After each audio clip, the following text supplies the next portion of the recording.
जय माता दी। Today we are going to talk about aporia. ये जो टर्म है has its origins in ancient Greek philosophy and rhetoric. Aporia is a rhetorical device in which a speaker expresses uncertainty or doubt, often pretended uncertainty or doubt about something, usually as a way of proving a point. That means कि aporia जो होता है ये एक ancient Greek term है जो कि मतलब फिलॉसफी रिटोरिक में यूज होती है. इसमें क्या होता है कि जो स्पीकर होता है वो अनसर्टेनिटी और डाउट एक्सप्रेस करता है. जैसे आपने रिटोरिकल क्वेश्चंस भी देखे हैं, उन क्वेश्चंस में क्या होता है कि वो क्वेश्चन पूछे जाते हैं लेकिन उनमें जो आंसर होता है वो मतलब डाउट की स्टेज में होता है, उसका कोई आंसर नहीं होता है. जैसे कि हमने ऐसे बहुत सारे रिटोरिकल क्वेश्चन देखे हैं जो कि उनके आंसर हमें यूजुअली नहीं पता होते हैं, या फिर आप ये कह सकते हो कि उनका आंसर भी नहीं होता है कोई. जैसे कि ऐसे जो लिटरेचर में जो ये यूज़ हुआ है इसके मैं आपको एग्जांपल्स भी बताऊंगी. तो जैसे अगर इन बिटवीन अगर आप कुछ बात कर रहे हो और उनके बीच में टॉपिक के बीच में अगर आप ऐसे क्वेश्चन पुटअप करो जो कि जो क्वेश्चन का आंसर जो है वो ऑडियंस जो है वो दे या अपने तरीके से उस आंसर को समझे, ना कि वो एक्चुअल में उसका कोई आंसर है. जैसे कि इसमें इस स्टेट में मुझे क्या करना चाहिए. जैसे हैमलेट में जो विलियम शेक्सपियर का जो हैमलेट है उसमें हैमलेट जो होता है वो भी ऐसी सिचुएशन में होता है कि उसको कुछ भी समझ में नहीं आता है, अनसर्टेन होता है, डाउट होता है, या फिर आप ये कह सकते हो कंफ्यूजन की स्टेट में होता है कि उसे क्या करना चाहिए. उसे जिंदा रहना चाहिए, नहीं रहना चाहिए, क्या करना चाहिए, उसे कुछ समझ में नहीं आता है. तो वो ऐसा पॉइंट होता है जब आप अनसर्टेनिटी और डाउट की स्टेज में होते हो. Derrida considered aporia in philosophy to pose important paradoxes of the human condition. अब जैक डेरिडा जो हैं वो इस टर्म को यूज करते हैं अपना जो भी है डिकंस्ट्रक्टलिस्ट जो थियोरी है उसके अंदर, फिलोसफी के अंदर डिकंस्ट्रक्टलिस्ट फिलोसफी में, emphasising the inherent contradictions and uncertainty within language and text.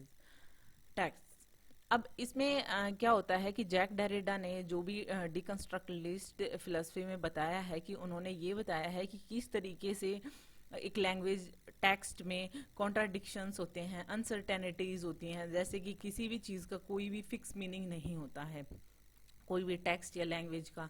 तो उन्होंने इस तरीके की चीज़ जो है वो इसमें डिकंस्ट्रक्टलिस्ट फिलोसफी में उन्होंने जैक डेरिडा ने बताई है.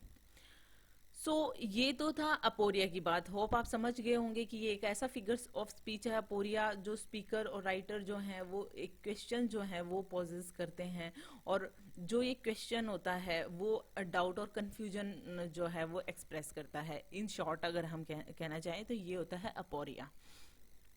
अब अपोरिया में हम किस तरीके के डाउट और स्पीकर किस तरीके से, कई बार जेन्युइन भी उसकी ऐसी प्रॉब्लम होती है कि जो स्पीकर है या ऑडियंस है वो इस स्टेट में होते हैं कि काफ़ी कंफ्यूजन में होते हैं, और कई बार वो ऐसी चीज़ें जो हैं वो डाल दी जाती हैं वर्क्स में कि इससे डाउट और कंफ्यूजन की जो चीज़ें हैं वो पैदा हों. होप आपको समझ में आया होगा. और इसका जब एंशियंट टाइम में जो मीनिंग था वो था विदाउट पैसेज, मतलब इसका कोई मीनिंग नहीं है, विदाउट अ वे. और उसके बाद में टाइम के साथ में इसका वर्ड चेंज हुआ, इम्पास, पजलमेंट, मतलब टोटल मिला के हम कहना चाहें तो अनसर्टेनिटी और डाउट ही कहेंगे या कंफ्यूजन की स्टेट ही कहेंगे. ये टर्म जो है वो प्लेटो और एरिस्टोटल के टाइम से चली हुई आ रही है. और उसके बाद में जैसे कि आज जो इस टर्म को फेमस किया है, या फिर अब जो ये टर्म जो है वो जुड़ी हुई है, जो फिलोसफिकल राइटर हैं हमारे जैक डेरिडा, उन्होंने इस चीज़ को डिकंस्ट्रक्टलिस्ट में यूज़ किया है. अब अगर हम इसके एग्जांपल्स की बात करें तो एग्जांपल जैसे मैंने एक आपको हैमलेट का एग्जांपल बताया है कि किस तरीके की स्टेट होती है अपोरिया में, उसी तरीके के मैंने और भी एग्जांपल यहाँ पे मेंशन किए हैं. जैसे कि How Do I Love Thee by Elizabeth Barrett Browning, The Love Song of Alfred J. Frog by T.S. Eliot, और हैमलेट का आपको मैंने एग्जांपल बताया है. और लास्ट वन है the unnameable by Samuel Beckett. इसके अलावा भी बहुत सारे एग्जाम्पल हैं लिटरेचर में, जैसे कि रॉबर्ट फ्रॉस्ट की एक पोम है द रोड नॉट टेकन। उसमें भी उसके पास में ऐसी ही सिचुएशन होती है कि उसे कौन से वे को लेना चाहिए, कौन से वे पे चलना चाहिए, तो वो भी एक कंफ्यूजन या पजलमेंट की स्टेट होती है। तो आप होप समझ गए होंगे कि अपोरिया का मीनिंग क्या होता है। So it's all about it. और कुछ और टर्म्स ऐसे ही मैं और लेकर आऊंगी।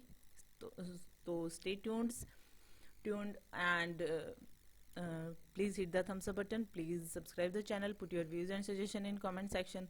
So thank you.